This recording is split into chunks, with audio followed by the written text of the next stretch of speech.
It's time for MacBreak Weekly. Leo's on vacation, but Andy, Alex, and Rene are all here. We're going to talk about Apple's indestructible new sapphire display. The glass looks amazing. We'll see if it really works on the phone itself. We're going to talk about Tim Cook's Apple. He's been in charge for 3 years, and how has the company changed in those 3 years? And we're going to talk about the iWatch, of course.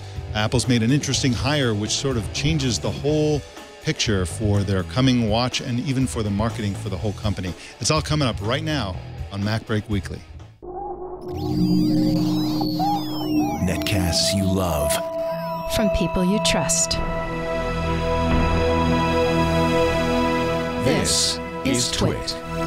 Bandwidth for MacBreak Weekly is provided by CacheFly at CACHEFLY.com.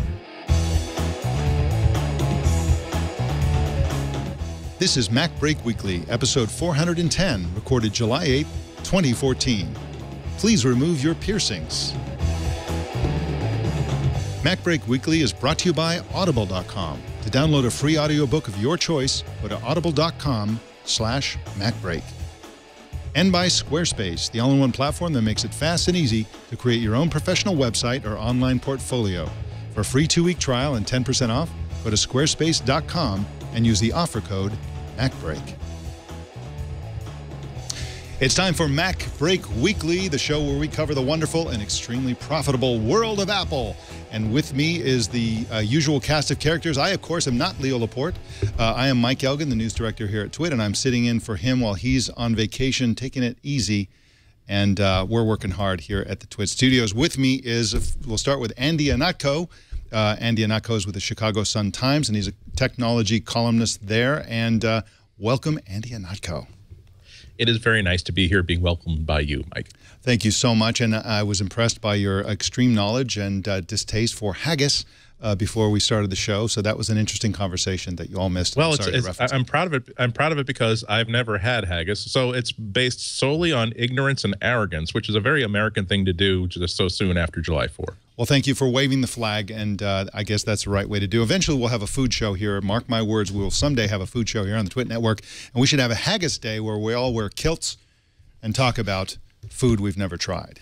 So that's something to look forward to. Ritchie is with us as well. Of course, he runs iMore and is a serial podcaster and podcasts and hosts a lot of podcasts that end with the word cast. Welcome, Ritchie. As someone whose family hails from Edinburgh, you know, the fighting sept of the Clan Macintosh, I'm appalled by all this anti-Scottishism on this show. Have you tried haggis? No, I have not. Okay, well, there you go.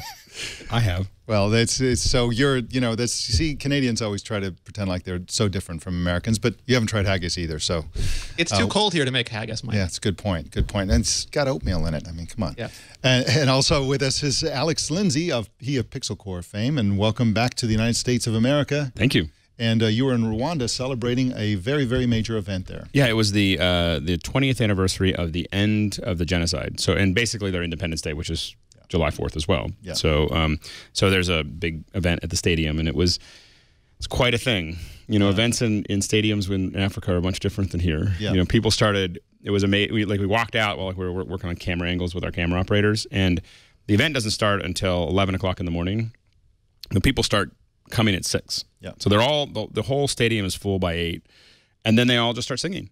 Like, it was just like, you know, and then not all singing, like one section will start singing something and then someone else will say, I don't understand, you know, some of it was religious and some of it was patriotic and some of it was probably just fun, but it was just like these random, you know, it was quite a spontaneous. It was just like literally a whole section just, and they're going. I mean, they're moving, they're jumping up and down and singing and everything else, and it's just I was just like, oh, they're way cooler than we are. Well, and also we've got the question engine going for this show today, so you're managing that. So if you want to ask a question, how do they do that? Go to, I believe it is it twit.to/MBW410? Is that right? Twit.to. Sorry, it is twit.to/MBW410, and you can ask questions or make comments. You can vote stuff up and down. Or you can let us know, you know, what you want us to talk about. So it's so. Yep, that link works well. So there it is. So, and you can, of course, as he said, watch the show live there as well. So, I've got something for us all to sing about spontaneously. I don't know if you've seen the video created by Marques Brownlee. Marques Brownlee, of course, is a very well-known YouTube personality who he tests a lot of mobile devices. He does some really nice videos reviewing phones especially. And he posted a video yesterday showing what he says is an iPhone 6 screen made with sapphire. And he was shanking it with a knife pretty hard there and scratching it with the keys. And the thing came out. Is that a technical term, Mike? Yes, it is. I learned it in prison. But he did a pretty abusive test on this screen. Again, just the screen, not a whole phone behind it, just the so-called sapphire screen. And it didn't have a mark on it. He was bending it. He was stepping on it. He was stabbing it with a knife, a very sharp knife. And this looked very impressive. He also, in this part of the video, as we're seeing here, how did he get it? Video, he didn't say. He got it from Sonny Dixon, who's in Australia, who has good sources with the Chinese parts suppliers. That's right, he did say. He also talked about the clarity, and that was a point of controversy about sapphire, of course, that people were saying it was going to not let enough light through, and it was inferior to regular glass or Gorilla Glass. But this looks pretty good. What do you think about this, Rene, Ritchie? Is this going to be transformative for the iPhone, assuming that this is legit? Yeah, I mean, it's a little bit like reviewing that brand new Lego block that's going to ship later this month with that brand new Lego set, in that it's completely out of context, and it can be a magnificent new Lego block. But, you know, like you pointed out, there's a lot of questions. It's not attached to a phone yet. I think on the face of it, it looks great. Sonny Dixon has a great reputation for getting legitimate Apple parts from the Chinese supply chain. So, I mean, it's likely that it's an authentic part. Whether it's a final part or not, it's hard to say.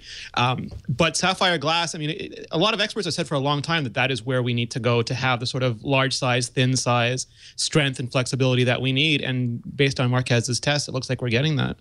And of course, sapphire glass has been in use by Apple in front of the camera and also in front of the fingerprint reader, where it's very important to have a very accurate and very durable, no scratches and so on. So they've been using this for a while. There have been reports for, it seems like, more than a year about Apple hoarding sapphire and building plants and hiring people. They invested heavily. And they've got patents and so on. One of the interesting patents, they've also made an acquisition or two around sapphire production, but one of the interesting patents that they have, which is a patent for a sapphire laminate, which the idea of you have a very thin layer of sapphire bonded to a piece of glass, which enables the part to be thinner, lighter and clearer. And we don't know whether this is an example of a sapphire laminate or not. We really don't know what this technology is exactly. But you know, do we think that Andy Ihnatko, whether this is something that is going to be revolutionary and difficult to copy by other companies, Android handset makers, for example? Hard to say, because as tough as that thing is, the question is, how tough does that have to be? We're watching him bend it over the tip of his shoe right now, and essentially there are things inside the iPhone that are not as flexible as that, and they will break along before you do that. I've got my iPhones in my pocket. I've got also a Nexus 5 that I carry usually inside my pocket with no screen protector on it, and that doesn't have really any scratches on it after about a year of daily carry. So it's great that they're choosing this superlative product. Anything that will protect the screen and keep this thing looking pretty is going to be good for users. There are two things that are a larger takeaway of this video for me. First of all, we're seeing this is usually the time of year when we would expect to start seeing parts kind of slip out of security and make some of these September and October announcements look more real. So now I don't think there's anybody who would doubt that this is going to be the size of one of the new iPhones. The second thing is, as I kept looking closely at that video, I couldn't help but notice that the corners of that screen are not squared off. There's that cover. They're not squared off. They're rounded over, which made me think that is this actually going to be part of the actual profile of the finished product? Are they making something so thin that they're not going to have a band of metal that encapsulates that cover that is going to be fastened over the actual display, and that we're going to see sort of this little bubble effect that goes around the sides of it? Who knows? Because as Rene said, we're seeing something completely out of context here, but that really does make the mind wonder a little bit. For what it's worth, 2 years ago, I heard that the iPhone 6 would have a similar design to the iPod Touch. And then last year, that because of all the new gestures like back gestures and stuff, that they were experimenting with making the corners smoother so that when you do the bezel gestures, you wouldn't feel a sharp edge under your fingers. Yeah. Well, and I think that one of the things that Apple, obviously this keeps on pushing that the high end up. So this is more expensive to make. There's a lot of patents that slow people down. There's a lot of things that if someone is looking for the best phone they can possibly get, this is something that they may have to start adding. It might be a feature that a lot of us have scratched up our phones, often enough that is something that people might buy against.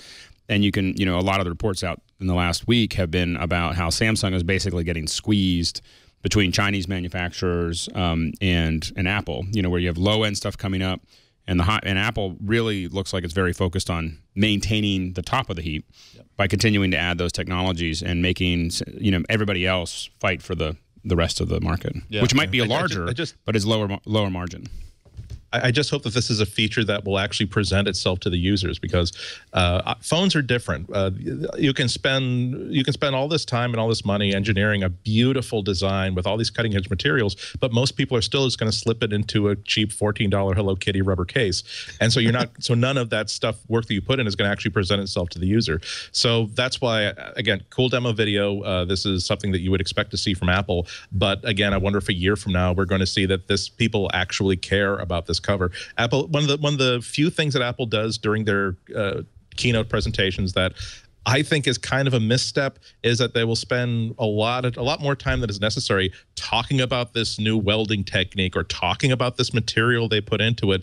And of course, this is something that is first and foremost on their minds as designers, but nobody really cares what this thing is made of, so long as it feels good in the hand and so long as it has a good chance of surviving a drop onto a tile floor. But they have to feed the hardcore enthusiasts, and those are the people who are going to drive the excitement and stay faithful to the brand if they're given enough detail about all the sweat that went into this technology. And of course, a lot of Apple's technology is manufacturing processes, and this stuff is just invisible to the users, as you say, but you end up with weird things that are just kind of vaguely thrilling, if that's possible. But isn't it like a two? I'm not sure. I'm not sure that I agree with you about the importance of satisfying hardcore enthusiasts, because we forget that we've been with Apple so long that we always think ourselves as the lost tribe wandering through the desert. When you talk about the iPhone, though, Apple is making the Toyota Corolla. They're making the most popular phone, at least in the United States of America. So they really are selling to generic. I want a phone. I expect to spend $200 for it. I will walk into the store without much of a preconception. I will buy whichever one strikes my fancy. So I'm not sure that that this is the sort of thing that will appeal to the target iPhone user. Apple fans will love it and eat it up. People like us who appreciate things like that will eat it up, but I'm not sure the person who just, hey, I dropped my phone in the toilet, what can I get? No. But I think sometimes, with artwork in general, and we can call this technological artwork, the story is about half the value behind it. Right. So the story of what it takes to do is, I just saw, I don't know if you've seen, there's a documentary called Tim's Vermeer. Yeah, I saw that. Tim Jensen, who actually invented or started TriCast, the company that makes TriCasters. Video toaster. A video toaster. Figured out a possible way that Vermeer was made. So I didn't even know who Vermeer was. I mean, I'm not very cultured. I'm from Western Pennsylvania. I know a lot about. I can tell you a lot about rifles and pistols, and not so much about Vermeer. But after watching this documentary on my last flight, I was like, I want to know everything about Vermeer. In fact, I want to try to do that. I was like, I want to get my little things out and everything else. And the value, and then also the fact that it took them a year and a half to make one, creates an enormous amount of value of that painting, where otherwise it's just a painting that I don't really understand. So for those listening, what we're talking about is the theory that Vermeer, who was he was Dutch, right? A Dutch painter? Yes. He used a contraption, potentially of his own invention, that used essentially to focus the light. And his paintings were essentially traces. Some have even called them photographs, because essentially it's projected, the light is projected onto a flat surface where that could be captured in one method or another. And this totally changes the way you look at Vermeer paintings. Right, and it doesn't, I think that some people thought it would lower the value, but what it actually does is increase the value, because you realize it's an incredible amount of work to do that level of detail. But the point that I'm making is not so much about Vermeer, but is mostly about the fact that when we understand how hard it is to make these pieces, I think that it does change, because the rest of the phones are just regular phones. You don't know what they just are objects. So is the iPhone. Well, it is, but I mean, but I just part think, of the I think that I mean, the distortion field, the distortion field is created by story. Yeah. It just I bothers think me a Apple's little really bit. good at layering stuff. I mean, they're very good at telling that deep story, and it will resonate with geeks, but it'll also form sort of a backstory for everybody else. And they'll say things like 64-bit, double the registers. It enables authentication technology like Touch ID, and you don't have to remember that. If you're a geek, you can, but when you go into the store, all you'll hear is 64-bit, and that sounds like more bits. That's better. And the same thing with the screen. You might hear about the manufacturing process, but at the end of the day, you'll walk into the store and go, Sapphire, does this guy have Sapphire? No, Sapphire sounds better and expensive. And it just creates sort of a multi-layered, I don't know if it's Shakespearean is the right term, but it creates a dialogue on multiple levels, and I think that overall benefits them. Andy Ihnatko, you started to say something. Did you have further commentary only on that, this point? only that, and this is just a personal feeling that I don't think it matters how Vermeer painted that painting. It's a beautiful painting. If you think that if someone wants to look at that and say, oh, well, this didn't come strictly from his imagination, he used a mechanical help, then you don't understand art. Similarly, if you were not interested in the music lesson until you found out all the technology behind it, you also are not bringing anything to the art. So that's why it's beautiful to hear the story about how Apple designs these things, and also oftentimes when you're inside the keynote and you're listening to them talk about how they put this together, I don't denigrate them for that, because it's an extension of the legitimate pride that they take in putting together these things. It's just like if you ask me about a piece of furniture I made, and I will tell you about, oh well, let me show you how I put those dowels in, because it's a very clever technique that allows me to do a very, very tight joint with, because it's a certain amount of pride in what you did to get this together. However, none of that should really matter to the person. This is a phone. It's used to place and receive phone calls. It's used to surf the web. It's used to keep in touch with your family, and it's used to count your calories and your steps per day. And if part of the story of why you should buy this phone instead of the other is that, let me tell you about the technique we used let me tell you about how thin we made this. Let me tell you about what we had to do for battery conservation in order to make a battery this thin last just as long as any other phone. Nobody should care about that. All they hear is this battery lasts as long as any other phone, and then they should not care about anything beyond that. So that's just something that personally I'm on guard against, because I am the guy who wants to hear about the new A7, the new A8, the new A9 processor. I really do want to hear about the assembly technique that lets them do something, put together something this tricky, but you have to focus on the things that are going to present themselves to an actual user. That's all. Absolutely. And I tend to disagree on one level, at least, which is that the cumulative effect of all the different things that Apple does, all the crazy manufacturing techniques and the obsession with materials and all that, it has an overarching effect of superior quality. If you look at the fingerprint reader right out of the box, the first 1.0 release of their fingerprint reader, it just worked really well compared to every other fingerprint reader I've ever seen.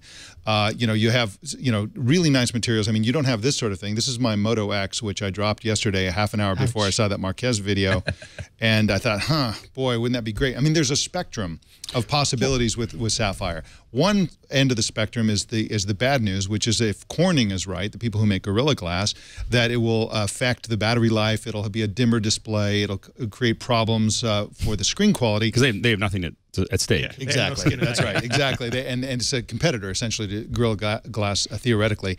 That's one end of the spectrum. The other end of the spectrum is, what if Apple really is onto something here, and they have a display that will never scratch except under the most extreme conditions, and that you can carry it around in your pocket? This makes a lot of sense for Apple, simply because, we talked about Andy Ihnatko, you talked about the Hello Kitty case.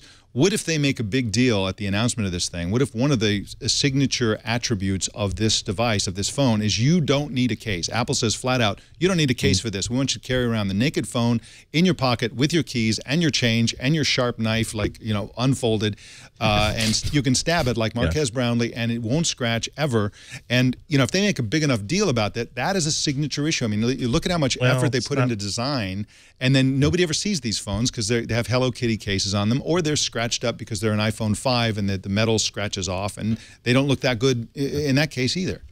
I think that people put cases on their phones partly because of protection, but mostly because this is the most personal piece of technology that you own. You want it to look like your phone.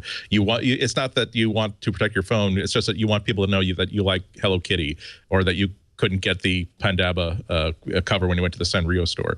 So I think that there are a lot of reasons why people like to put cases on their phones. I'm saying that it's a great, the Sapphire cover is a great thing if it actually extends the life of the product, and it is adds a layer of durability. Remember that we're seeing a video with stress tests on this flexible sapphire cover, but it's still going to have to be bonded to a sheet of glass with a digitizer and a display and all that sort of stuff, and that might not be quite as indestructible as the cover that's on it. All I'm saying is that Apple really has to communicate this in terms of real features, instead of saying we've figured out why people put cases on their phones. It must be because things get scratched. Guess what? Now you never have to put a cover on the phone again, and then a year later, people are still putting cases and covers on their phones, and Apple is, what the hell is wrong with you people? Didn't we tell you don't have to put a cover and a case on this phone? I say, yes, but I love the Denver Broncos. I want people to see the. Yeah. Well, in my primary reason is just batteries. You know, my Mophie case just solves that key issue for me, that the phone's too small. So anyway, so it doesn't have enough battery, but I think that, you know, with all of these things, I mean, Apple has to. I mean, this is their livelihood, is that they have to constantly be coming out with two or three new technologies with every phone that nobody else can produce, at least for the next 6 months. Yeah. You know, and that's the market they've chosen. It's not the only market they could have. There's a lot of, you know, HTC and Samsung, but everybody's always coming up with something. I mean, the reason that I carry around an HTC M8 is because of the short depth of field. Yeah. You know? And so I can take little pictures for blog posts that look nice, you know, with my phone. And so that was enough for me to pick that as my Android test phone, as opposed to something else. And so finding these individual features, I don't think that this is the most important feature. I still think the most important feature that Apple could add to a phone is low light photographic support. Yes. So that is, and I think for all of them, I know it's a hard thing to cut, but being able to get, you know, low grain images that are in focus, you know, in a average house at night would make more difference for anybody buying any phone anywhere. The number one use for a phone is not a phone; it's a camera. Number one, you know, and so this is great, but I really hope that Apple, you know, we see something revolutionary. Yeah, and of course it's optical image stabilization, right? And it's these little things that nudge the whole industry forward. And you look at what phones were like 10 years ago; they were horrible compared to today's phones, and today's phones are pretty awesome across the board because everybody's nudging forward. Everybody's doing what you're saying, which is trying to get ahead, and especially Apple, trying to get ahead of the competition, who tends to copy them. And so, you know, they have to sort of get ahead if they can. Well, it's also important in their own product line, because you can't do everything every year. You have to, you can do a graphics boost one year, you can do a pixel boost one year, you can do a camera boost one year, just because technology takes a while to get here. So you have to every year pick your battles and what you can knock out. Yeah. Yeah. Well, I've got a question I'd like to hear everybody talk about. Do you think that we can sort of stop talking about tick and talk releases for phones? Because I don't think that's been Apple. I think that Apple's dispensing with that, and they're just trying to make the best phone that's practical for any given year. Right. Go ahead. I still feel like the S is always like not quite as good as the full release. I think that the S is kind of like, we have to do something every year. I always feel like we see a bigger change between every major number than we do on the years in between. Yeah. And I tend to skip the S's. Yeah, I think Apple's under a lot of pressure, theoretically, to come out with a big push. I mean, so much of their revenue, so much of their profits come from iPhones. And if they decide, you know what, let's skip a release this year. We'll just do one next year. We won't have a big release in September. We'll just wait until next July or something like that. It would be, you know, there would be months of speculation about the decline of Apple, and you know, there'd be all kinds of angst around with the shareholders. Well, and they'd fall behind. I mean, I think the other thing is that you have Samsung releasing, you know, all these phones all the time. I mean, the technology is changing so fast that doing it every 2 years would be too slow. So I think that adding small features to the S, I mean, you can decide. Here's my thing is, I don't think you should buy. I used to buy a phone every year, which is a new iPhone every year, and I've kind of decided I'm just going to buy every other phone. So you can decide whether you're on the S track or on the numeral track. Yeah. See, but I think that buying one every year doesn't make as much sense. No. I'd argue that there isn't a TikTok anymore, that Apple is just sort of what I said before, that they can't do everything every year. So one year you get the case redesign and a few other things like the screen size. And then next year, like last year, it was an S model, but it had the A7 chip, which I could not, if we had a twice as long podcast, I could not get over how important that that chipset is and how many things it enabled.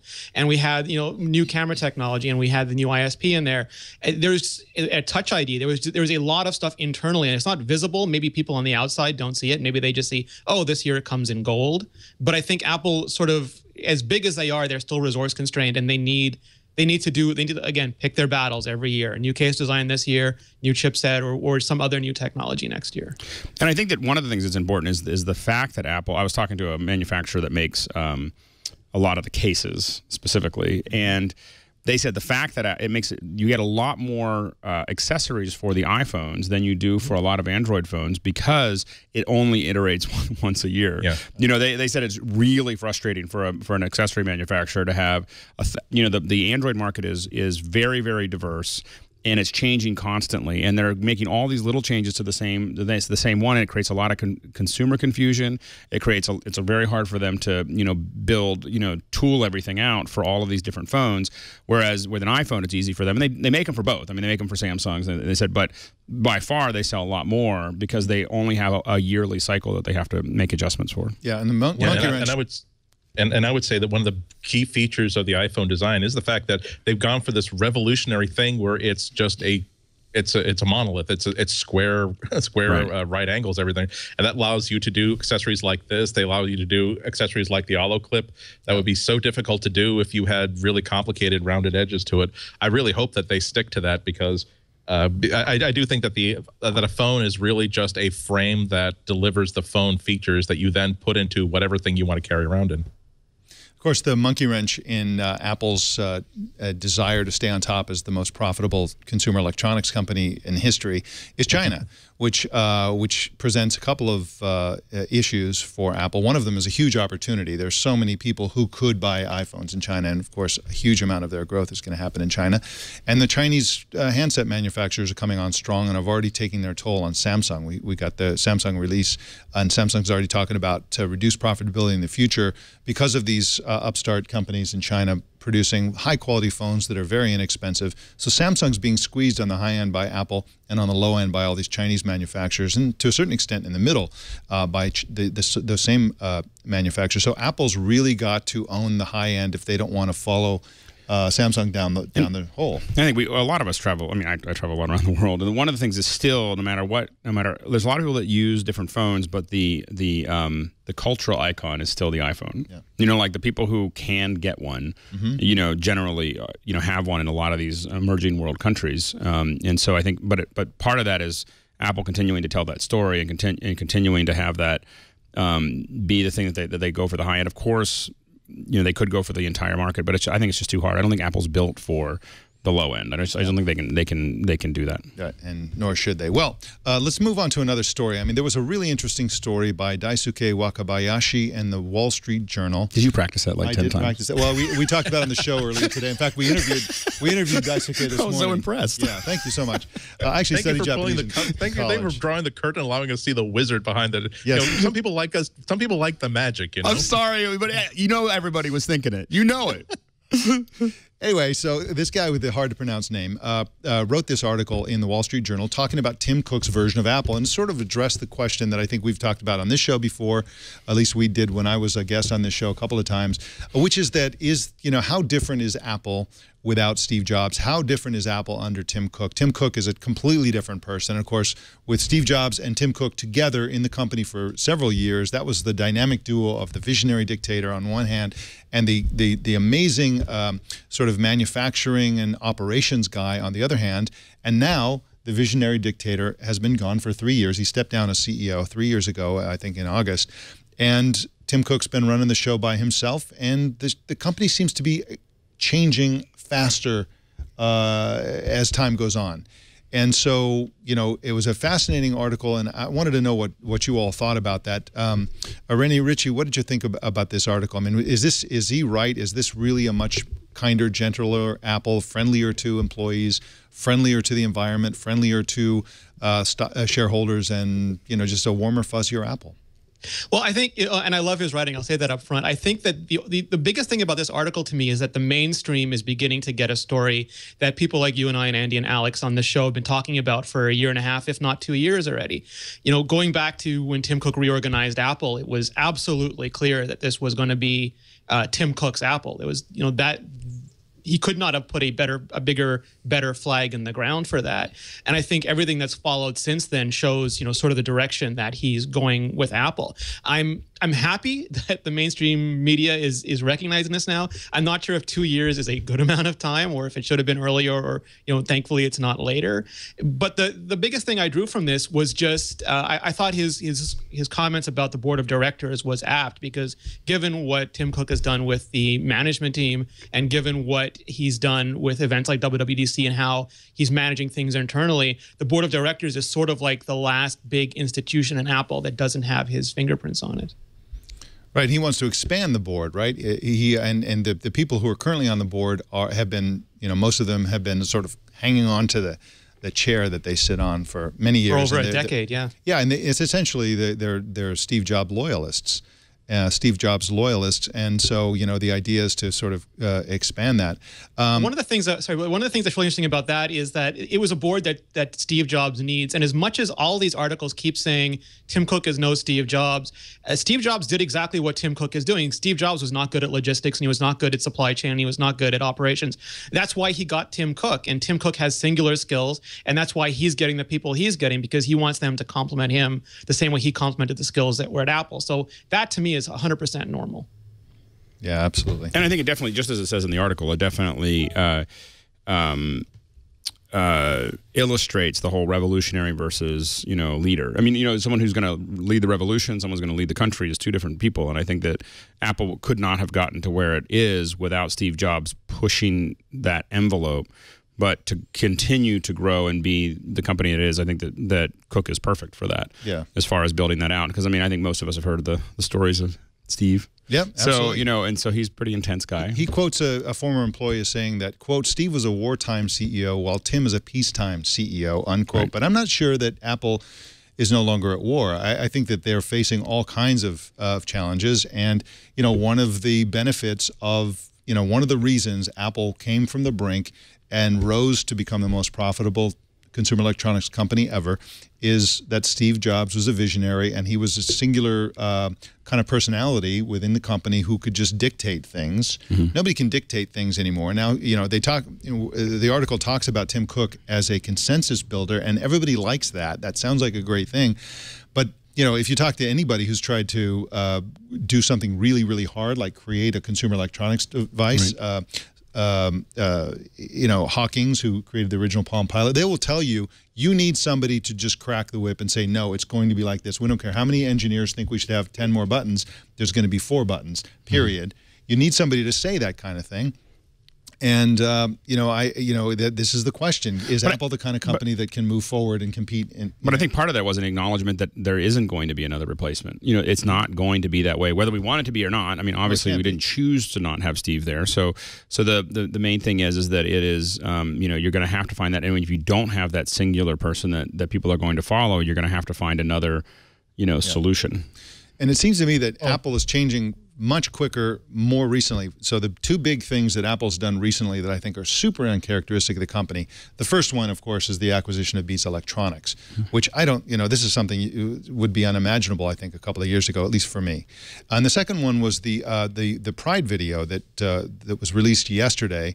Of course, Apple had a big presence at San Francisco's Gay Pride Parade. And yesterday, there was videos of heavily produced, very emotional kind of video of the kind you'd expect from Apple. But those people in the video are Apple employees.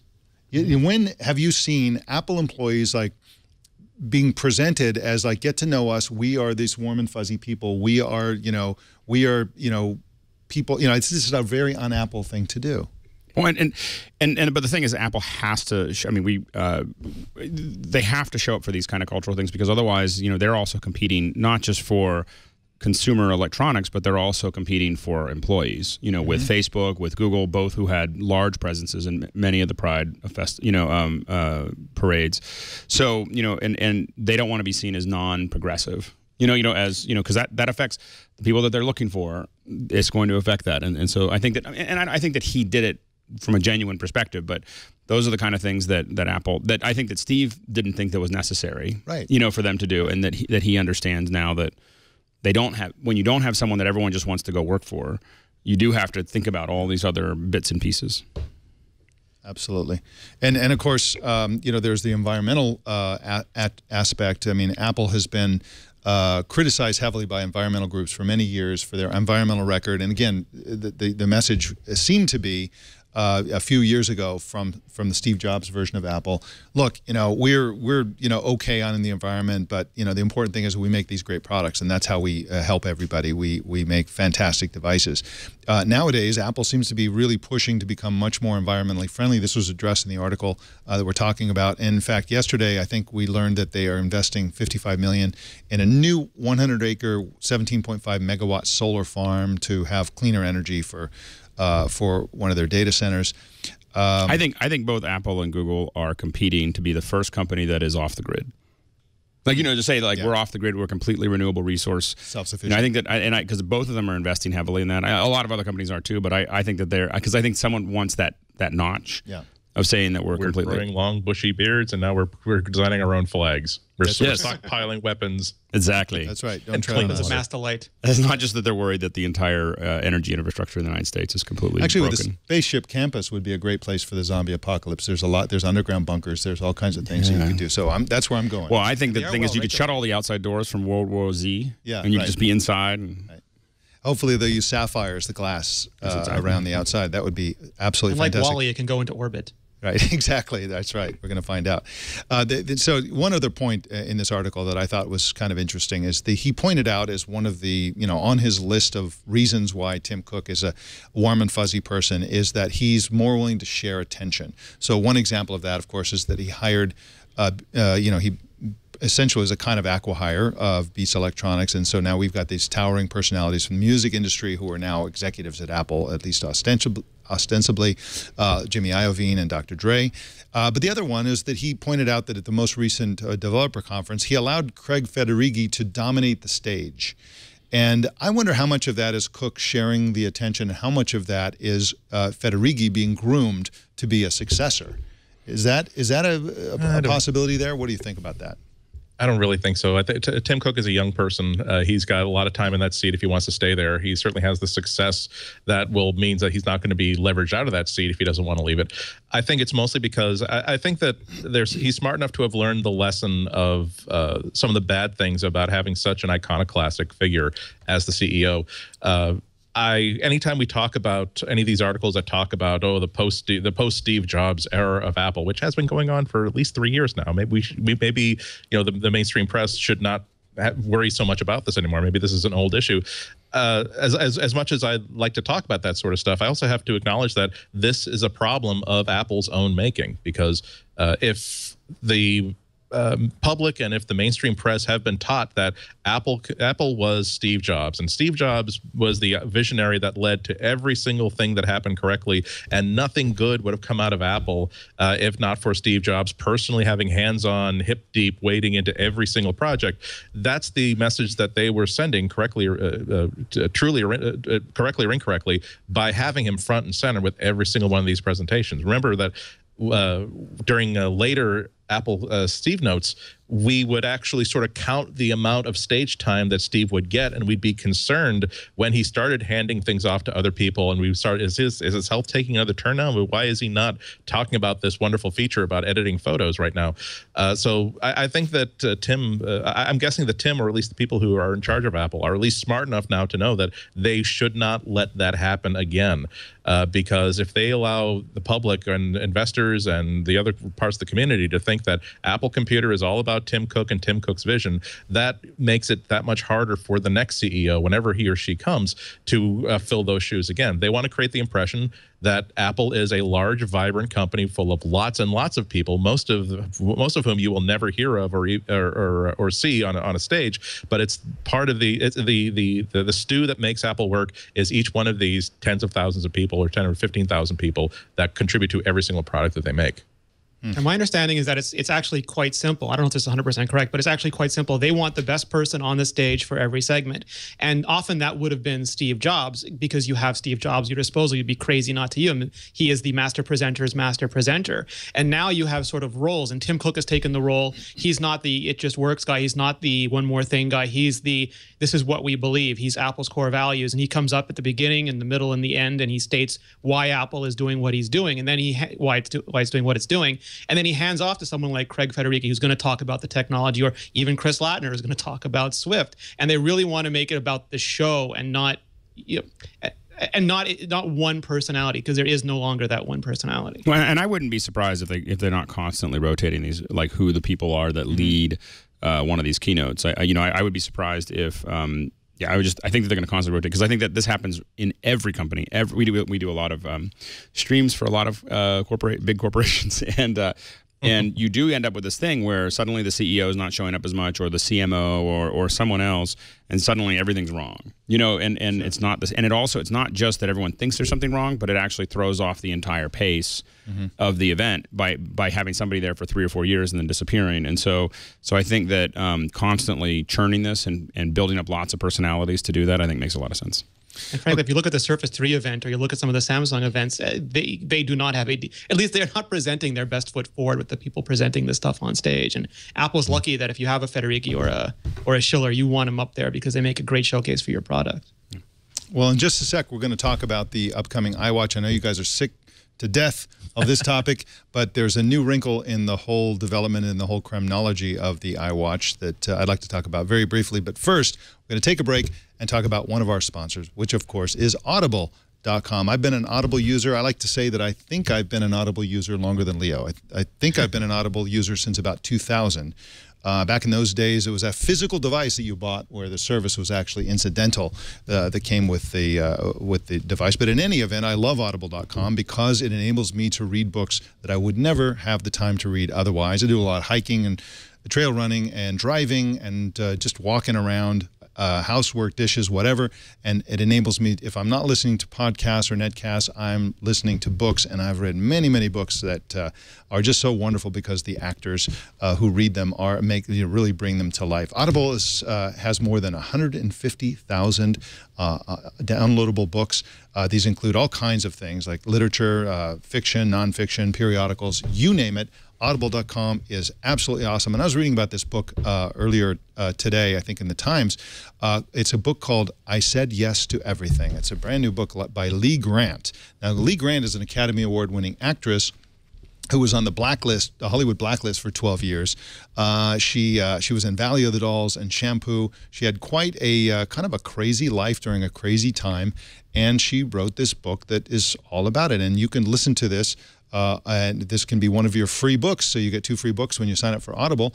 I'm looking forward to this particular book. Of course, I've been a member for a long time. I don't get it free. It's part of my membership, but I'm looking forward to listening to this particular book. So if you want to download this audiobook or any other audiobook for free, if you're not a member and you want to sign up, go to audible.com/MacBreak. That's audible.com/MacBreak. And again, there's nothing else out there like Audible. This is a fantastic place for you to listen to some of the greatest books ever. I personally sometimes I'm a little ashamed, and then I think, you know what, I'm going to own it. I like to listen to classics that have been around for ages, and sometimes they have revised or unabridged editions that are just a joy to listen to, including books that I've already read in print long ago. It's just fantastic to do that, and I actually love to do that. And Audible has a huge number of classics and older books, not just brand new bestsellers. So you want to check out audible.com, and even if you're just on the fence or just thinking about it, just go to the site, browse through their collection, and listen to some of the samples, and I think you're going to be super impressed by what's possible with an audible.com subscription. So sign up for audible.com. That's audible.com/MacBreak. I get along with people a lot better because of Audible. Yeah, because you're not listening to them; you're listening to a book, right? And so, like, so there's no arguing. More patient with them, because it's like I'll be at the airport, and it's like you're just sitting there, and normally you would just be like, "Cannot believe I'm waiting another hour for whatever," but instead I'm listening to something. Can I make another confession? I'm a writer, and whenever I hear we're all writers. Whenever I hear something that's badly spoken, I'm always afraid it's gonna screw up my writing somehow. Like I have this almost superstition about it, and so that's one of the reasons I like Audible.com, because I think it's going to improve my writing if I listen to a Shakespeare trained actor reading about reading some business book or something like that. Which and so I want a really good voice in my head. Yes. I don't want some hack in there, unless of course they're the author, in which case it's okay. Well, let's talk about the iWatch. So I've been wearing this bad boy since Google I/O. This is the LG G Watch, or the Gwatch, as Jason Howell calls it. How do you like it? I love it. I love it for two reasons. First of all, I love it because notifications on the wrist is a life-changing wonder. That simple fact is just, you really get it when you use it. Remember when the iPad came out and everybody's like, oh, I don't really get it. And then when they tried it, they're like, oh, I get it. I get it now. It's one of those things that you have to experience to really understand. And this, notifications on your wrist, of course, just talking about notifications, not all the other incredible things you can do when apps are brought into the picture. So that's one reason notifications should live on the wrist. Which is kind of funny, because it's the one thing I don't want. Like, I don't even like notifications on my computer. I don't like to be interrupted. So the number one thing I was worried about was like, hope I can turn the notifications on. There's a lot of things I am just two different views. Yeah. There's a lot of things I'm super excited about with a watch. But it's just funny that. Well, I'm a Google fan, so I use Google Calendar. I use lots of Google stuff, and I miss things because with Google, you don't. I do on my calendars. Yeah, I miss a lot of meetings. Right. So if Google isn't actually open in a tab on your browser, you won't get a notification on your desktop if you're just doing the vanilla sort of cloud version of Google Calendar, for example. So, right off the bat, you miss nothing. Like you get everything on your watch, and you can just glance and go, oh, I don't have to worry about that right now. And it's you spent a third of a second on a process that used to take a couple of seconds. Sounds like nothing, but it actually adds up to feeling, to something that's really effective. But the other thing that's fantastic about this is having Google Now on the wrist. Now, Google Now is a great service. I know that we talk about it a lot in comparison with Siri, but of course what Google Now has that Siri does not is a lot more preemptive notifications that sort of, it rummages through your Gmail and it says, oh, I see you have a flight coming up, and then it says, oh, you better get to the airport because the traffic is bad, so you have to leave right now. Weird little things like that. There's a new report coming out today out of Boy Genius Report talking, for example, about how you'll be able to control all of your media, no matter where it is, through Google Now. You just talk to it and say, pause or whatever.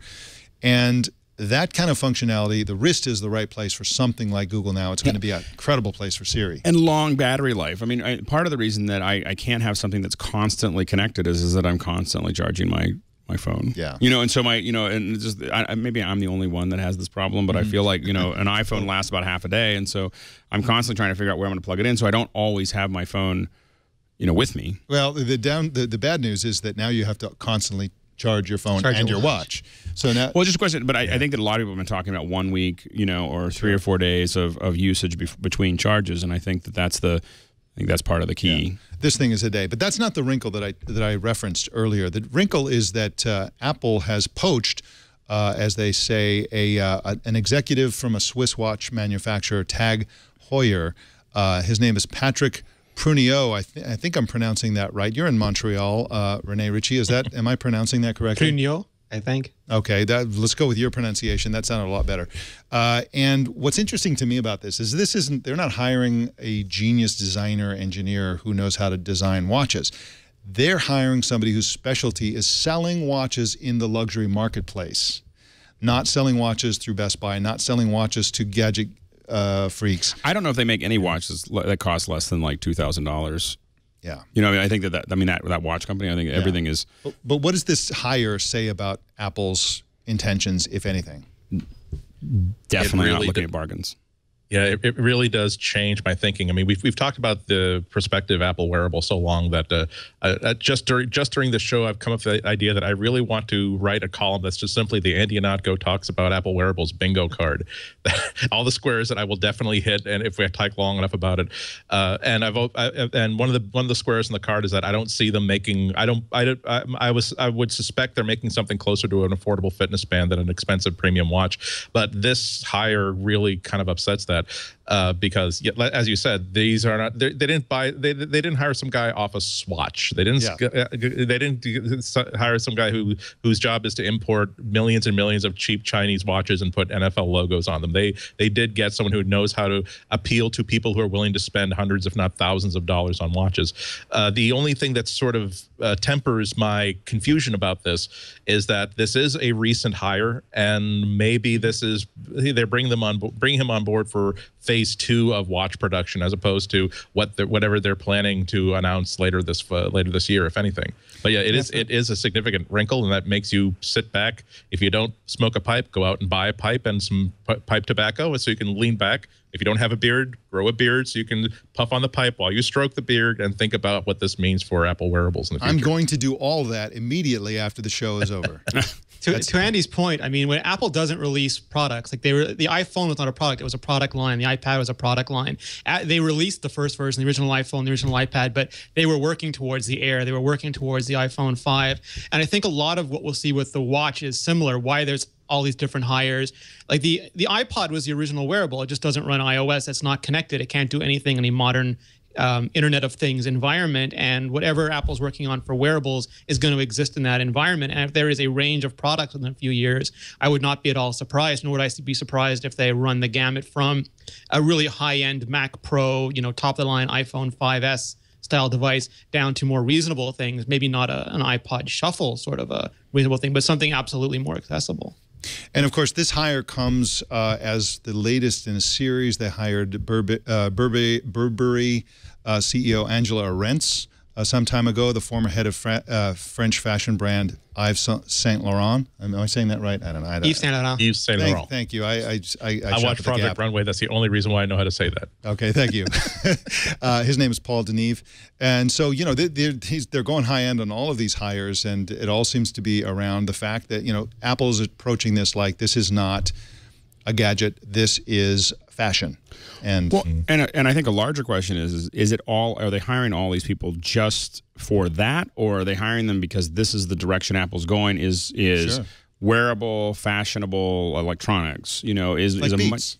Like Beats, right? No, really. I mean, that's So I mean, and so I think that is that entire process, maybe expanding the Apple universe into a lot of things. I think that Apple has a lot of people that would buy a lot of things from them, whether we agree that they should or not, or whether that makes sense or not. But if Apple made appliances, I'd buy an Apple refrigerator and a microwave and so on. So I would, and I'd pay 50% more for it because but the fridge would be so thin you could not buy milk in gallons. Impossibly thin. You'd have to buy them in pints now. Exactly.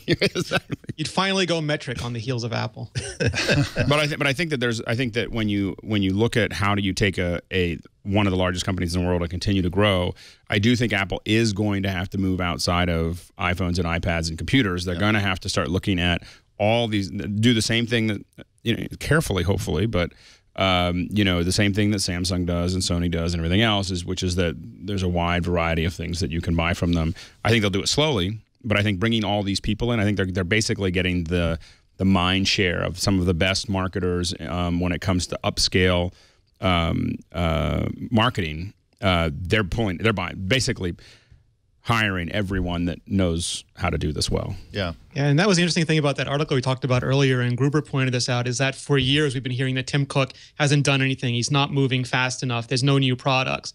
And then immediately now he's spreading the company too thin. He's putting Apple into too many businesses, which is something you don't hear about Google or who wants to get into everybody's business. But the minute there might be even one new product, suddenly, no, slow down, Tim Cook. Yeah. There's also an element to the acquisition of Beats Electronics that I think has been radically underemphasized, which is the fact that Jimmy Iovine is really, really into, and of course Beats Music, the music service that company has been intending to bring about this world of what they call 360 deals, to implement 360 deals. 360 deals being, instead of trying to sell music and make money from music, which you'd have to be crazy to try to do that these days, you can't make money from music, is to take music and sell other things, like headphones, for example. And if you look at, in detail, at the marketing approach that Beats Electronics has taken, there's the Lady Gaga earbuds, and that's really how they're going at this whole thing. You're selling consumer electronics through content, through brand, through celebrity, through, association with other things. And I just can't help but think that, all of these hires, isn't, like you say, it's not necessarily about smartwatches. It could be about a new generation of marketing where you use sort of the branding attributes to sell consumer electronics in the same way that Beats has done with their headphones, and to a certain extent the way that Apple has sold iPhones. I mean, if you look at going to an Apple store, the whole experience, it's not just like, oh, here we're just selling these goods because they're high quality merchandise. No, it's all about being part of this. It's aspirational. Yeah, exactly, and it's exactly what it is. And so they could be just intending to really turn up the. And again, focusing on this, I think that Apple is. I think if we ever, when we look at these hires, I think if we ever thought that Apple was going to go for the low end of the market, I think that is probably over. I mean, I think that I think that Apple is definitely knows where they've succeeded, and they're going to continue to move down that path and own that part of the market. I don't think that they're, but I think that I do think we're going to eventually see 24-bit, because that sells stuff, and especially if you move to a Lightning connector and you have a lot of other data that you can you can use your headphones with. I think that I think those are the kind of things that.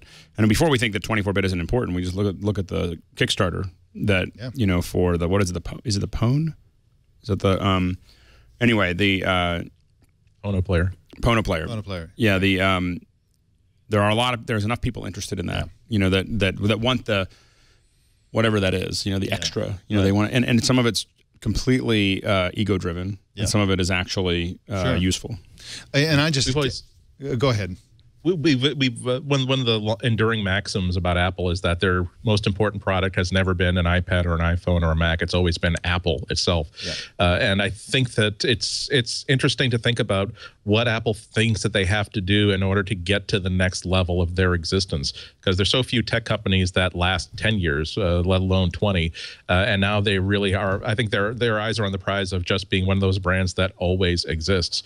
And I think part of that strategy has to be to not continue to attach their success or failure to specific products or specific product lines, but to make sure that logo indicates a philosophy of design and construction that people are always going to get behind. I think that as much as we laugh about Sony's mistakes, they are a company that's been around since the mid 50s, and the reason why they're still a recognizable brand is because that they make cameras, they're into movie production, they're into music production, anything that is related to everything that has to do with entertainment or branding, they've got their logo on there somewhere. I would hate to think that Apple wants to become like an Omega watch brand or like one of these high premium brands that make really cool stuff that you don't know anybody who owns one, because who, for God's sakes, is going to spend $1,000 on a wristwatch? There are people that are out there who will do that. There's a lot of money to be made there, but I think that part of Apple's pride is in being on the subway, riding BART to and from work, and seeing so many people using iPhones and iPad minis. Yeah. You also see the companies that Apple has been traditionally associated with them. Sony is one of them. The other is Nike. Nike being a company that thrives in an industry where they just keep churning out new designs, and it's you have to keep that BS, if you will, just the essentially the image of the company is what's driving up the margins, and that's the business they want to be in, the high margin business.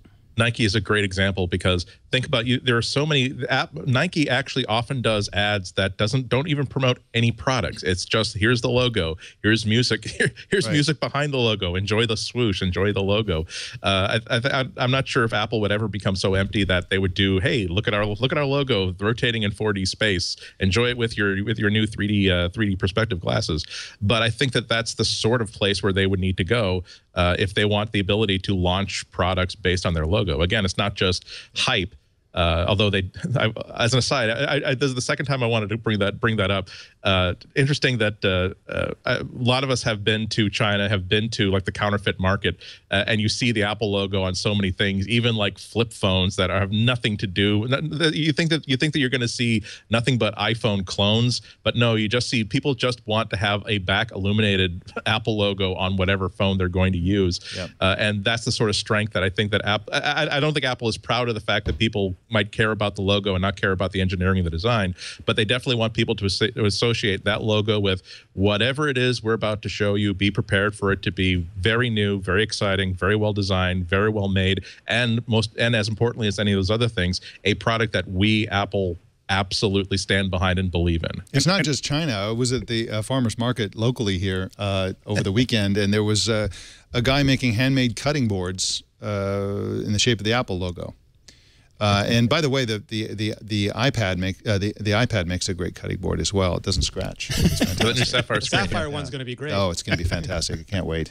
Well, and I was like, as we look at the quote-unquote Internet of Things, the opportunities for Apple to expand their current leadership into those markets is pretty endless. You know, and I think that at first they're of course empowering everybody else to do it, but I think that I expect to see them, you know, adding more and more and more things to what they're providing. Yeah, and the Internet of Things and the whole wearables, mark my words, is going to be flooded with junk.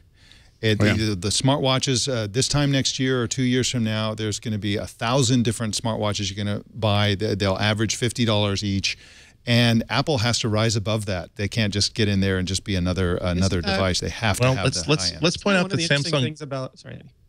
I'm sorry, Rene, go ahead. I'll speak after you. No, I was just going to say that's the interesting thing about Android Wear is it seems that it's not like Android open source project, that Google has taken much tighter control so that it'll be much harder to flood the market with cheap Android Wear devices. Maybe you'll get cheap Android devices, but the premium experience, I think they're trying to protect that more than they did with Android on the phone.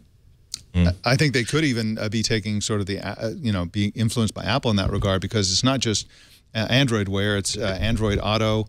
The Android TV product, those are all locked down. You can't put a custom interface on any of that stuff like you could on Android. And I have the feeling that, and also the Android One initiative for emerging markets, that's apparently also locked down. Yep. So I think that Google has learned that they know better than the Samsungs of the world and really want to push a uniform user interface. So the cheap ones will be really terrible now. Yeah, that's right. They'll be really terrible. But let's remember everything that the Android market did to improve phones and to improve tablets. Apple said that, well, the reason why we made this 9.7 inches is because to make it smaller is stupid. And if people say that you want a smaller tablet, you're wrong. And then Samsung and all these other companies said, well, tell you what, why don't we just, we've got some extra cash. Why don't we just put some smaller tablets on the market? And well, what do you know? People actually do like smaller tablets so long as it's not running Android 2.3. Same thing with like larger phones and different experiments with different form factors and different displays. I'm actually looking forward to the legendary 50 smartwatches that might come out next year, because 47 of them will be utter crap and will be sold blister pack for $10 at CVS Pharmacy. But 3 of them will be, well, tell you what, instead of the $500 rose gold, $1,000 rose gold Apple smartwatch that does a million things, here is a $99 watch with a monochromatic LCD display that does nothing but receives notifications from your Android or iOS watch. It does that one thing extremely well, but it doesn't do much beyond that. But guess what? It's $99 and you don't have $1,000 to spend on a watch that you don't know if you're going to like. That might be the reason why iteration number 3 or 4 of the Apple smartwatch is, hey, guess what? We're making a $149 3-color smartwatch that doesn't do everything that the $1,000 one does, but you're welcome. Well, Yay, Pebble. It's a really good point, and yeah, it's going to be a crazy market. And remember when Steve Jobs said that nobody reads anymore, and that of course they started reading again when the iPad came out and had this great reading system and so on. So a lot of that is FUD. A lot of that is just Apple's attitude. So very interesting. Well, it looks like iPhones may soon be built primarily by robots. There's a chief executive of Foxconn's parent, Honhai, his name is Terry Gao, said at a shareholders meeting recently that the company is going to deploy 10,000 assembly line robots, mostly for iPhone. They're going to be used for other devices as well. And the machines cost $25,000 each, and each one of them can build 30,000 devices a year. I don't know how legit these numbers are or how real this information is, but clearly Foxconn said 3 years ago they wanted 1 million robots installed by 2014, which all raises the question, how does radical robot deployment in the manufacturing process for Apple devices and other consumer electronics affect the whole manufacturing system? That, do you need to be in China, for example, if you're using robots, do you need all those American employees? robots? Right, American robots. I mean, is it, or is China? Are you going to need 100,000 robot engineers, which is something the United States probably couldn't produce very quickly? Well, how does this change manufacturing? I don't know if we know exactly how many people Foxconn employs, but I doubt that, if we look at typically with a lot of these robot systems, I doubt that they're replacing everybody. So it's not, it's not a clean system. So I still think that there's tens of thousands of people that'll be working there and, supporting these robots, doing all the things that they're doing. It definitely will decrease the overhead. I think that we may see the delta change between the cost of, the cost differentials of what it would be in the U.S. and versus China. I think that there's a lot of reasons for Apple to move a robotic system back to the U.S. someday, because I think they wouldn't have so many rumors. Right. So I think that there would be some advantages there. But I do think this is a good wake up call for people who are constantly worried about the outsourcing of jobs. That eventually, if you're doing a low level job, eventually you're going to be replaced by a robot anyway. So, from a larger job market thing, this is why we need to be looking at upscale job. How do we train people for upscale jobs and not manufacturing jobs? Because eventually, and I used to work in electronic manufacturing, and I watched robots slowly replace, large chunks of our factory. Yeah. It's going to be interesting, and of course, the dynamics in China are changing anyway, even without radical robot deployment, because the workforce is getting better paid. They're slowly cracking down on environmental things, which is raising costs, and they actually have something of a labor shortage in some areas. When you look at the sheer number, they in that article they were talking about they're still, after all these robots go in, they're still adding 100,000 new workers. That's. Right. I don't know of any American. I can't think of the last time any American company said we're just going to add 100,000. Right. Workers. There isn't 100,000 people in the United States that could be trained to do this tomorrow. That's right.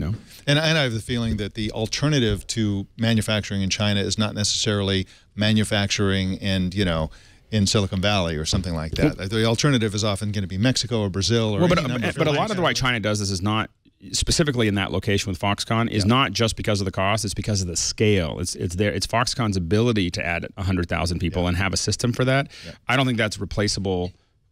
I don't think that that's going to be replaceable by many other countries or anytime soon. It's the fact that they can do that. It makes them irreplaceable in that sense. It's not just the wages. Yeah.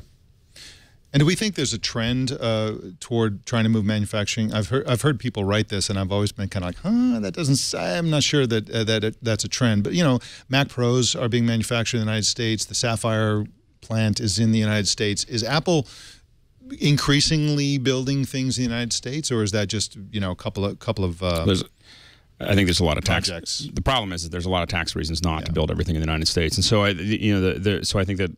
think from a purely corporate perspective, it makes sense to do certain things that you want to have a lot of control and quality and everything else. So that makes sense. These are small chunks of that, but I'm not clear that it makes sense for Apple to assemble the final product in the United States for bluntly just for tax reasons. Yeah, and there's of course also a lot of different. It depends on what component you're talking about too. One of the advantages of Shenzhen in China is that everything is in very close proximity. So famously, you have a problem with one component, you can walk next door, get it fixed, and everything gets fixed much faster. Apple can just send a few people to China. They can monitor that.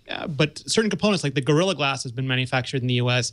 The Apple A series processors have been manufactured in the U.S. because those made more sense there. And I think it's less about arbitrary geography decisions than how they can holistically make their product they need to make at the yield rate, which is as important as the cost in the right time for them to ship. And of course, like Tesla, Apple is planning to fully automate and robotize their battery manufacturing for reasons I don't know. I don't know why batteries are something that lend themselves to robot manufacturing, but there was a pushback on that article this morning, I think, from some of the Chinese media saying that they were talking about the robots in terms of the grossest tasks, like the fine detail tasks would still be done by human beings, but the things that could be batch processed and the things that didn't require as fine a touch would be moved over to the robots. And there's some things that robots can do. When you look at, like, for instance, surface mounting, a human can't do that.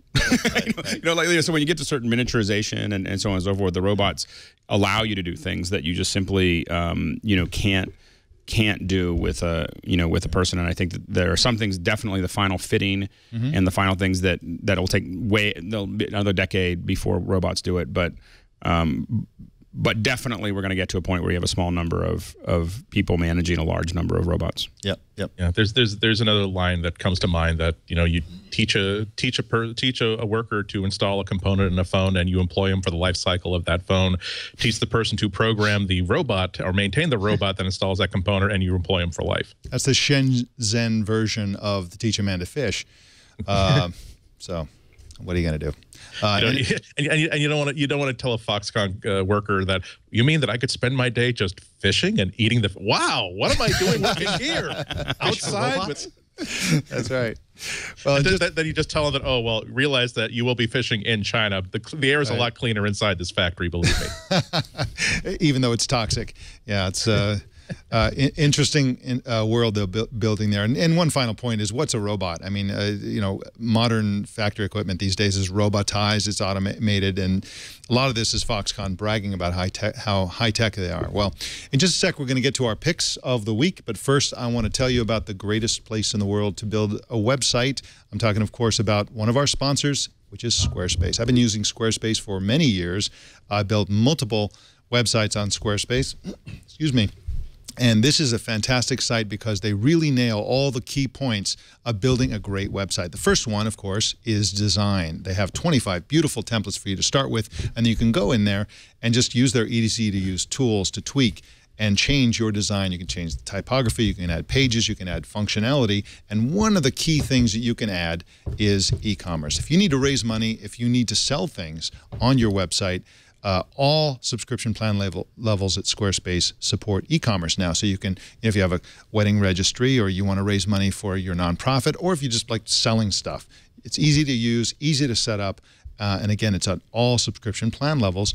This all sounds very expensive, but it's $8 a month. It starts at $8 a month, and that includes a free domain name if you sign up for a year. And hosting is included, of course, and it's very difficult and maybe impossible to bring a Squarespace site down with any sort of attack. I know Leo's tried a gazillion times. He's thrown all the Twit traffic at it for the Sunday show Twit and has been unable to bring down these sites.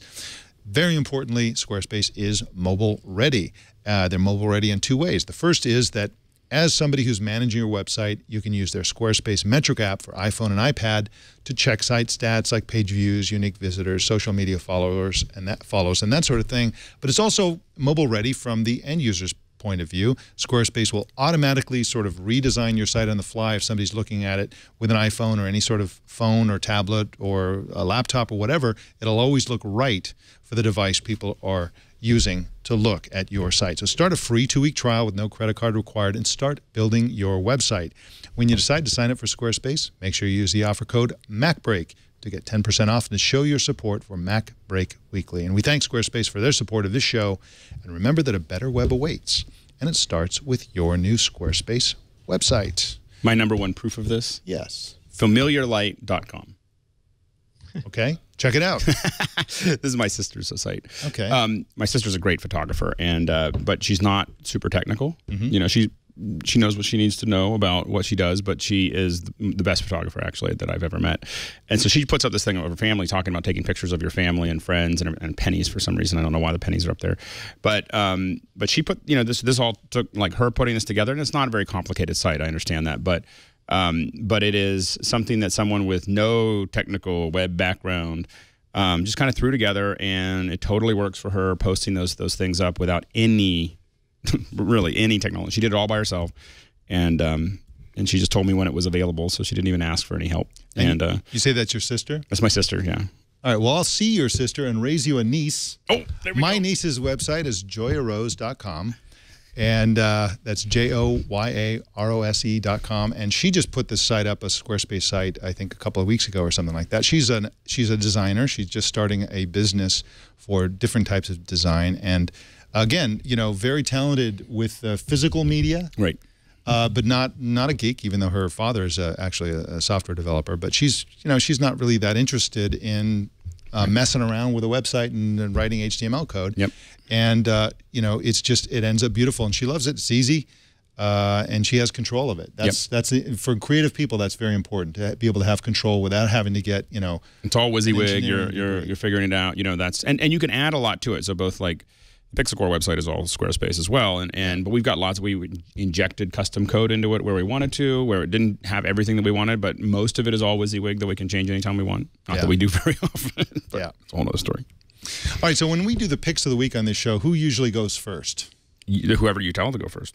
Okay, would you like to go first? Sure. All right. So a new version of, it's called Call Out, and this is made by, I can never remember the name of the company. Ripple Training is the people that make it. So the guys that do MacBreak Studio, so this is Mark and Steve, built this ingenious plugin called Call Out. Now, what Call Out does is for Final Cut Pro, and Noise Industries is the company that actually sells it for them. But what it does is, it may sound simple, but if you're doing training or if you're doing promos for your product in video, one of the things that is a real drives you crazy is making the little arrows and the little this is how this works and little magnifying glasses that pop up. I can not tell you how many times I've had to do a lot of work to make magnifying glasses work in a video. So instead of doing all of that, this does it automatically. So this is a great little thing, and you can very easily move little map things around. So when you're doing, whether it's for presentations, for training, for you can see these little bits and pieces. Now, this may seem like a simple thing, but it is a simple thing that there's some of you out there that are watching this right now that just went, oh, I need that right now. Yeah. Because this is all stuff that it looks simple, and you're constantly, it's a lot of work to do it well, especially if you're doing it like 5 minutes of it. Yeah. And so being able to just kind of throw this stuff out there and edit it very quickly and make it easy and have it animate is just a great value add. And so for those of you who do video, who do any kind of training or any of those other things, this is kind of, I think it's like $80 or something, or $60.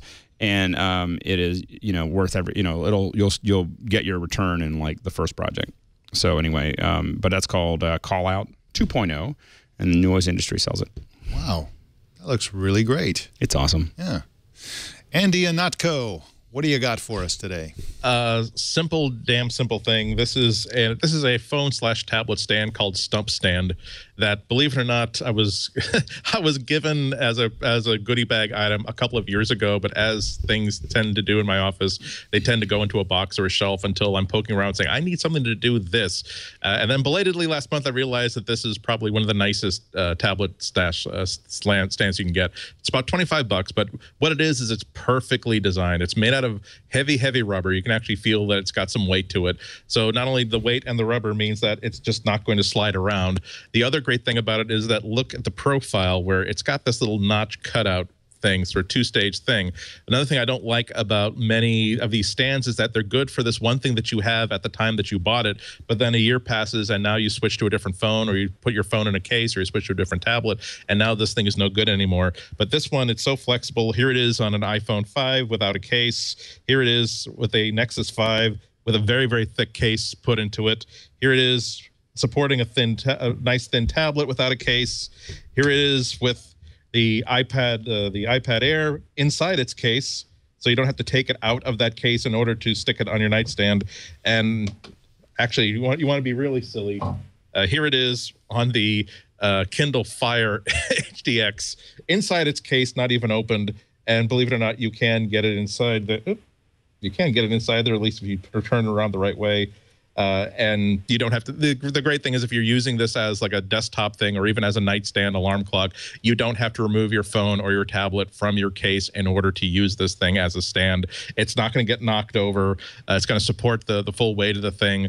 And if you switch to a different tablet or a different phone, or if you put something into a battery case later on, you're not going to have to take your phone out of your battery case maybe in order to put it inside this. So nice, and it's a very flexible solution. It's about $25.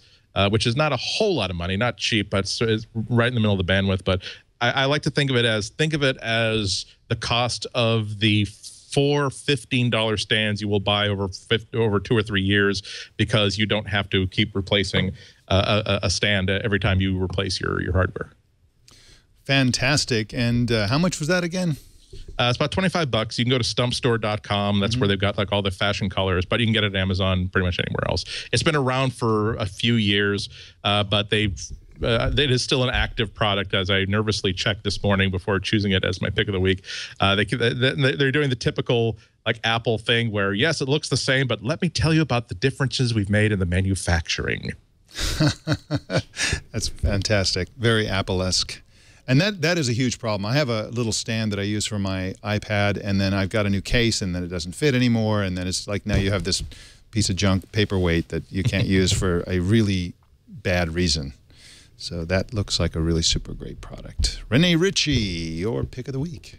So I have a tip rather than a pick this week. And I was talking to a friend of mine, and he goes on hiking trips.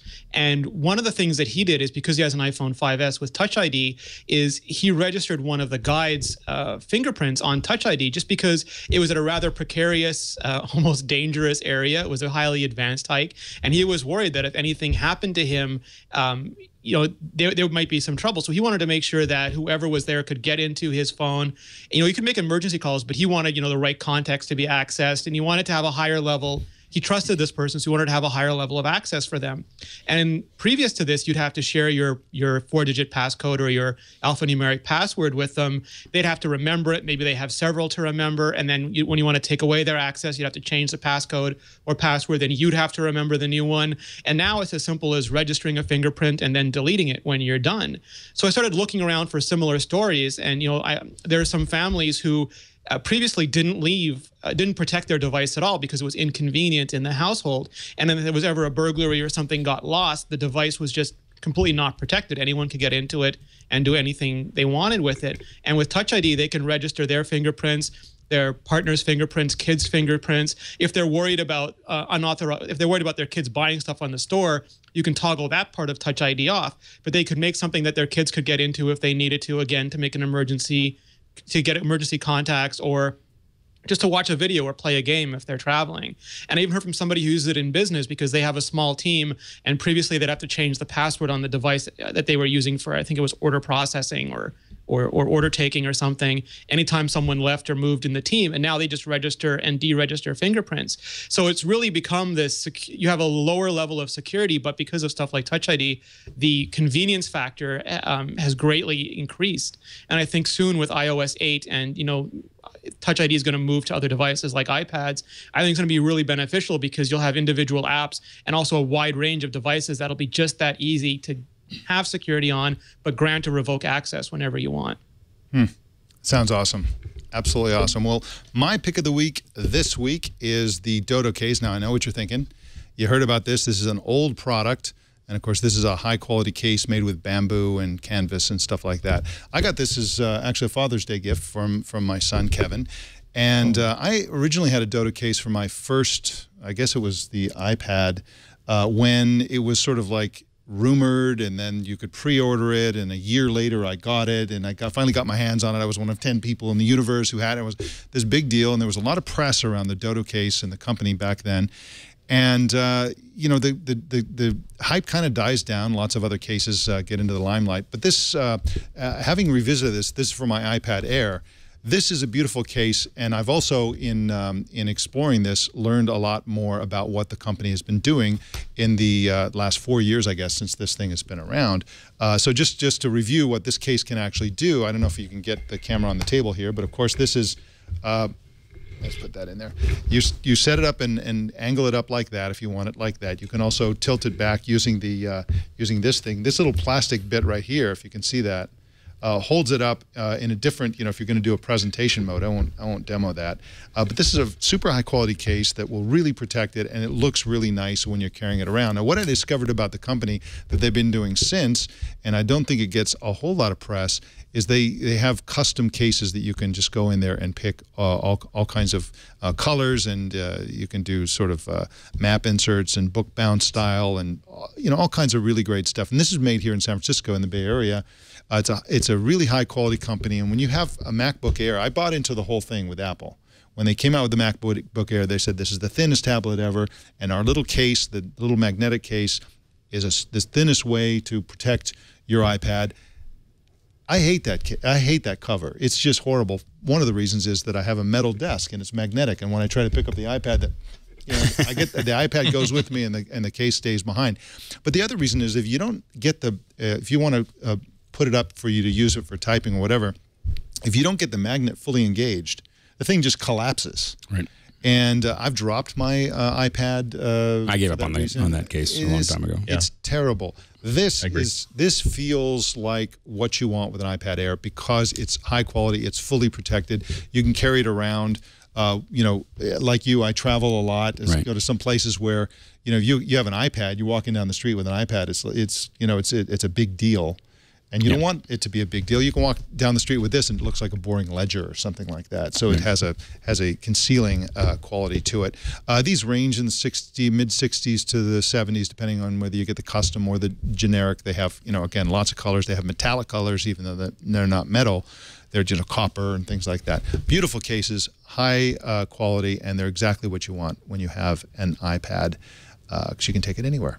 And then, don't tell my wife, but I think I'm going to get her that heart one because she's obsessed with hearts. If you look at that, it's a beautiful design right there. So, I love the book plate. That is the candle on the top of the cake. The book plate. Yeah, absolutely. Yeah, it's a signature feature, and it just really gives it a classic feel. I like it. So that's my pick of the week. Well, and before we start, yes. I have one tip that is timely. Yeah. So I just want to make sure I forgot to say it. As we all travel a lot, just a little note: if you're traveling now, make sure that you charge your iPhones and your Macs and everything else before you go to the airport. TSA is changing their rules, and they are now making you. And I've already seen it start to happen. On flights to the U.S. and I don't know about flights within the U.S., but I just saw it in Istanbul. They want you to turn your electronic devices on. They want to see them. They want to see them actually power up. There's evidently, some chatter about using mobile phones and so on and so forth for bad things. So just don't show that they don't show up with a dead iPhone. You may lose it because you will. They'll keep it. They'll let you charge it once, but if you can't come up with it pretty quickly, they're going to take it from you. Yeah. So just definitely make sure that that's just something that's happening this week, I've just seen it, and it was a little. I'm really glad that I charged everything, mostly because I had a long flight, and I just wanted everything working. But anyway, something to keep in mind. So Istanbul is one certain airport. Another one is the UK's airport. What is it? Heathrow. That one for sure. They're doing the same thing. Yep. So will they take it, or will they simply not let you pass with it? No, they'll take it. You have the chance. No, you don't have the choice of saying, okay, there's they'll let you charge it. With my tablet. I will turn around. I will go back into find a power outlet. Give me 20 minutes. I'll come back and I'll show it working. It's like no, but they'll let you charge it. Now I haven't seen anybody have it taken away from them, but the reports that I've seen are they will let you charge it, but if you come with something that isn't working, it has to work before you leave, or they're not going to let you wander off with it as well. They're going to want to see you charge it right there. And if you can't, if it doesn't come up, that's the report that I've heard. I haven't seen any that actually happen, so I can't say one way or the other. But the report is you'll get a chance to charge it, but if you don't charge it, it doesn't react. You're not going to get it back because they're going to take it apart. That's the So what if I buy? I'm sorry, this is a digression, but what if I buy a piece of electronics overseas and try to take it back with me as is my right? I'm giving it as a gift. I'll have to tear it apart. I'll have to charge it up. I can't take a sealed box, even if they're going to be screening it during through the X-ray. I think that if you check it, you're okay. Although then you're at the risk of checking. I think if you check I read about this, but it's the finer points that I'm still trying to get answers on. And I'm not sure. I don't know the answer for that. I think that if you checked it, you probably, the level of X-ray that their checked bags go through is much different than the one that because it would kill you if you did that all the time. But I think that it's checked stuff. I think is okay. It's carry on that you're because they don't want to have you have access to it. In the there obviously we can think of many permutations that would get around that, but I think that currently is the issue, is that if you bought something like that and had it in a box, you would probably want to put it in your checked baggage, which has its own risks if you're coming from the emerging world. But it's just something mostly you should definitely research it. That's all I'm saying. I'm not going to say I agree with it, disagree with it, but I've already seen it happen. And so you definitely want to keep that in mind, because that part's not new, because I know people who've gone through metal detectors and had the metal detector go off, and it was because of a non-visible piercing, and they had to actually show that it was that piercing and not something else that they were trying to smuggle through. Yeah, so I mean, like, they had to go take it out and then bring it back and show that there was an actual piercing involved and not something else, because they didn't want you to use that as an excuse to get something else through. See, that's why those of you with unusual piercings, you're here to fight our battles for us. I want you to put in the full metal jacket and just really just set off the detector, force them to to really gross them out with this thing that you've done to that thing of yours, because really you'll be flying the flag of retribution for all of us. And while they're freaking out, we can tiptoe with our... Put it back in. Go, go. Well, yeah, it's one other point from this news, by the way, is that they're singling out iPhones and also Samsung phones. The chatter around this new type of bomb that can be placed into undetected into a phone is that it's probably they're doing it with iPhones and Samsung phones, specifically Galaxy line phones. So if you got an iPhone and you're traveling, make sure it's charged. That's the advice. It's dumb. And I'll tell you why it's dumb. If something the size of an iPhone can conceal a bomb, then you can just put that into a bootable laptop, walk right in, blow up the plane. And now I have to charge my laptop too. Thanks, Mike. Yeah. Yeah, you ruined everything for everybody. I didn't want to mention that because now I'm going to know. That's right. And on that bummer of a note, I would like to conclude this exciting episode of MacBreak Weekly. Andy Ihnatko, Chicago Sun-Times, thank you so much for joining us today and hosting. And it's been a pleasure as always. I listen to the show constantly, and so great to be able to talk back to you guys. Nice to have you in center square. Well, thank you so much. Appreciate it. And Rene Ritchie runs iMore, and again, a podcaster extraordinaire. Thank you so much for all of your contributions today. Great stuff as always. Always great talking to you, Mike. All right. And Alex, Lindsay, I'm sorry we didn't get to the question engine. That's fine. I just got so caught up in all the important questions about who Apple's hiring for their iWatch program that it's all good. Spaced out on it. But so when is your next trip? Later today. No, tomorrow morning. I'm going to Portland tomorrow and then North Carolina.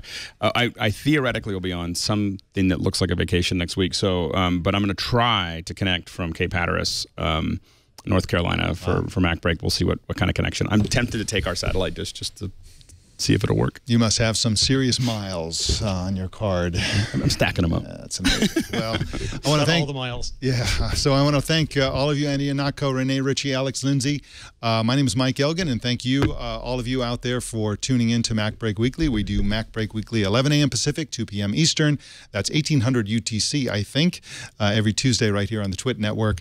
Watch live at live.twit.tv if you can, or you can subscribe on iTunes, YouTube, Feedly, Yahoo, RSS, or whatever way you want to subscribe, or you can do both. You can watch live and you can get the download.